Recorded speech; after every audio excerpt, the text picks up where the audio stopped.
ОСБ партиясының басшысы болып келемін. Сіз осы қызметке тағайындалғалы сізбен кездесіп, сөйлесу бір бұйырмағандықтан осында келуге мәжбүр болып, және шағын қойды да осылайша алуға мәжбүр болып отырмыз. Бірінші ретте қоятын сұрағым, әлеуметтік желіде көп шулап жатқан мәселелердің бірі біздің Қызылорда облысының қаржы мәселесі мардымсыз ысырап болуда. Оның біріне дәлел 2,6 миллиард бөлінген Жаңақорған ауданындағы мектеп қалыптасқаннан кейін сомасы 1 миллиардқа азайып, 1,6 миллиардқа салу мүмкіншілігі қарастырылды. Дегенмен өзіміз бәріміз білетіндей, өзіміздің жерлесіміз Қызылорда қаласының сол жақ жағалауында 600 миллионға заманауи мектепті салды. Жаңақорған мектебінің ордасы судан не айырмашылығы бар? Бірінші сұрақ. Екіншісі, өзіміз білеміз, енді Қызылорда тек қаласында емес, барлық облыс бойынша Қызылорда облысының тұрғындарына арналған жол жүру өте қауіпті. Оның ішінде көп аудан орталықтарында жаяу жүргінші жолдары көзделмеген. Дегенмен біз бір Қазалы ауданына 2019 жылы әкімшілік ғимаратын салуға 1 миллиард теңге, одан бөлек мәдениет үйін салуға тағы да 1 миллиард теңге ақша бөлеміз. Қызылорданың дәл жанынан салынған Бәйтерек, Наурыз, мынау тұрған Сырдария ауданы, Жалағаш аудандарында әлі көгілдір отыны да жүргізілмеген. Одан бөлек айтатынымыз, енді саяси партия басшысы болғандықтан Қызылорда облысының саяси тұрақтылығында сөз етпеуге мүмкіншілік жоқ емес шығар. Өзіміз білетіндей, біздің Қызылорда облысында ішкі саясат басқармасы және аудандық орталықтарда, қалаларда бөлімдері ол үшін жауапты. Дегенмен ішкі саясат басқармасының басшысымен 2 жыл уақыт болды, осы саяси партия жетекшілері кездесу мүмкіндігін әлі иелене алмай отыр. Ол жөнінде 1 жыл бұрын әлеуметтік желіге де жазған болатынбыз, дегенмен естіген құлақ болған емес.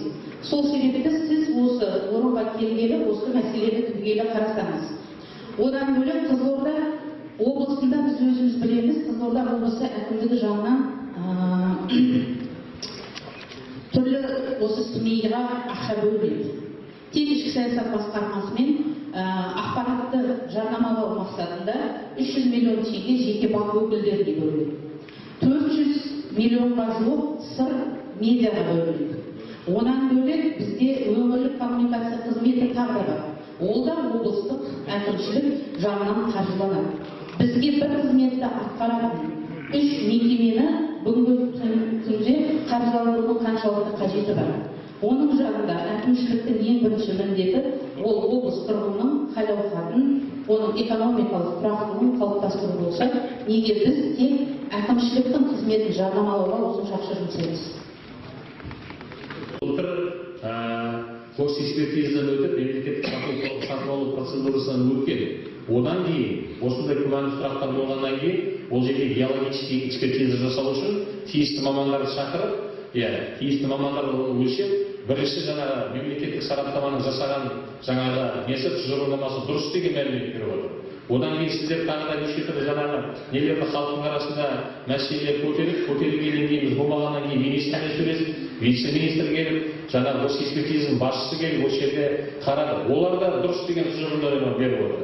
Бірақ енді дұрыс болғаннан кейін қазір ол жерге барып мектепті ауыстырғымыз да келді. Қазір олар ұсыныс берді. Бірнеше үйді сатып алып, орнын тегістеп, қайтадан салу мүмкіндігі болса, егер жаңа 2,6 миллиард теңгеден қаржысы төмен болатын болса, біз ондай да шаққа барғымыз келді. Бірақ ол жердегі үйлерді алып, сатып алып, қайттан бұзып, сол мектеп салсаң, бәрі сол қонға бара келеді. Біз енді ол мектепті әрі қарай жолдың Бердібекке көшіргіміз келді. Бірақ Бердібекке көшіретіндей ондай мүмкіндік бізде жоқ. Бірақ көшірейік тағы ойлап едік. Ол жолдың ары бетіндегі қанша адамдар, 4-5 мың адамдар, ата-аналар өзіңіз сияқты бірден шығып, неге олай болу керек? Бізге адамның өмірі қымбат па, баланың өмірі қымбат па, әлде сендердің жаңағы ақшаларың қымбат па деген сұрақ болды. Сондықтан бұл мәселе қазір ашық тұр әлі. Бірақ дегенмен мектептің төңірегіндегі ол жерде сейсмопашный деген қазір бір кісілер айтып жатыр. Ол жақта қайдағы сейсмопашный? Алматыда мынандай, Қызылордада мынандай. Оны мемлекеттік тағы да мекеменің беріп отырған сараптамасы. Ол облыстық әкімшілік емес. Түсінесіз ба? Оны енді біз қазір оптимизировать ететін мәселесін қарастырып жатырмыз. Оптимизировать еткен кезде ол 2,6 емес, мүмкін 2 болады, мүмкін 1,8 болады, мүмкін 1,5 болады. оны тиісті мемлекеттік орган өз шешім шығарып береді. Бірақ біз қазір сол жерде ата-аналардың мәселесін жаңағы шешу мәселесі бойынша мектепті сол жерден салуымыз керек отыр. Әрине, сосын бұндай мәселеге өте абайлап қарау керек болады. Ол бір адамның жаңағы анау капризімен, бір адамның жаңағы ойымен біз артымызда тұрған бүкіл халықтың мәселесін далаға тастай алмаймыз. Сондықтан оны қарау керек. Екінші мәселеміз бойынша Қызылорданың жаңағы жолдары, жол жүру, жаңағы әкімшілік ғимарат басқа деген әңгімені айтып жатсыз. Оның барлығы тиісті тағы да мемлекеттік органнан өтеді. Облыстық бюджетный комиссия бар.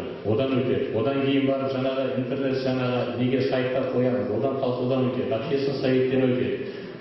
Постоянный комиссиядан өтеді. Мәслихаттан. Одан кейін совместный комиссиядан өтеді. Одан кейін халық қалаулылары оны жаңағы неден сессиядан өткізеді. Одан кейін заңдылығының барлығы дұрыс болғаннан кейін ол юстицияға барып, мемлекеттік органға барып тіркеледі. Бірнеше уақыт өтіп кеткеннен кейін ол здание тұрғызғаннан кейін бір кісілер келеді, ол неге біз салып жатырмыз деп халықтың арасында мәселе көтереді. Мен оны түсінбеймін. Сіздің мәселеңіз жаңа жол мәселесі болатын болса, иә, мен бағана айттым. Әлеуметтік мәселелерді бір мезгілде бюджеттің қаржысынан шешу ол мүмкін емес. Мен жаңа аэропортты да тегінен сіздерге айтқан жоқпын. Ерте ма кеш па бізге бәрібір аэропорт салу керек. Енді жолдың мәселесіне келетін болса, қазір мемлекеттік жекешелік әріптестік деген мемлекеттік бағдарлама бар. Ол бағдарламаны қазір бір кісілер былай деп жатыр, былай деп жатыр. Ол бағдарлама өте тиімді бағдарлама. Бірақ оның құнына дұрыстап қарауымыз керек, қаржысына. Біз қазір қаланың әкімшілігі, осы жерде қаланың әкімі Нұрлыбек Машбекұлы тұр. Мен қазір тиісті тапсырмасын беріп жатырмыз. Бір мезетте бірнеше көшелерді салуға. Қаланың ескі атымен айтайын, рахмет отыра беріңіз.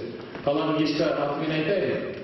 Гагарин, Титов, Комсомол, Шанхай, бізде мына жақта Наурыз, Сарыларымыз бар, кеше дачный участок болып қазір қаланың территориясында кіріп жатыр. Не бар, Комсомол, сол жақтан 3 көшеден, я болмаса 5 көшеден, я 10 көшеден біз алайық. Енді тротуардың мәселесі, сосын освещениені біз қараймыз тағы. Ол тағы да бюджеттің қаржысына байланысты. Сөйтіп мемлекеттік жекешелік әріптестік есебінде біз қазір қорықпай жаңағы мекемемен сөйлесіп, сөйтіп бір мезетте сол салайық деп отырмыз. Егер біз әр районға біз тоқталатын болсақ, онда біз оны сала алмаймыз. 2020 жылға дейін де сала алмаймыз. Бюджеттің шамасы жетпейді. Ертең айтады, бізге мынаға салуға, сіз неге мынаған салмай жатсың дейді. Біз мына жерде бір микрорайонда 3 көшені салатын болсақ, 3 жылдан кейін басқа жерге салып жатсақ, анауымыз қайтадан бөлініп жатыр. Сондықтан жаңа мемлекеттік жекешелік әріптестік есебінде біз соған тәуекелге барайық деп отырмыз. Тәуекелге бармасақ, біз ештеңеге істей алмаймыз қазір. Сонда халықтың әлеуметтік мәселесі бір жағынан шешіледі. Оны тағы да біз ақылдасамыз.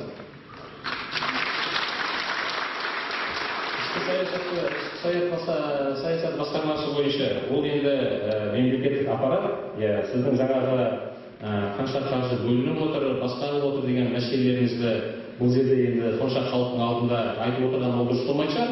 Бірақ сонда да мен сізге жеткізіп айтайын, ішкі саясат тиісті өзінің функциясын жасап отыр. Мемлекеттік орган. Мемлекеттік орган болғаннан кейін өзінің тиісті өзінің функциялары бар. Сол функциясын орындап отыр. Егер бір тағы да келіспеушілік басқа бір мәселелеріңіз болатын болса, онда біз талқылауға дайынбыз, оны қарайық.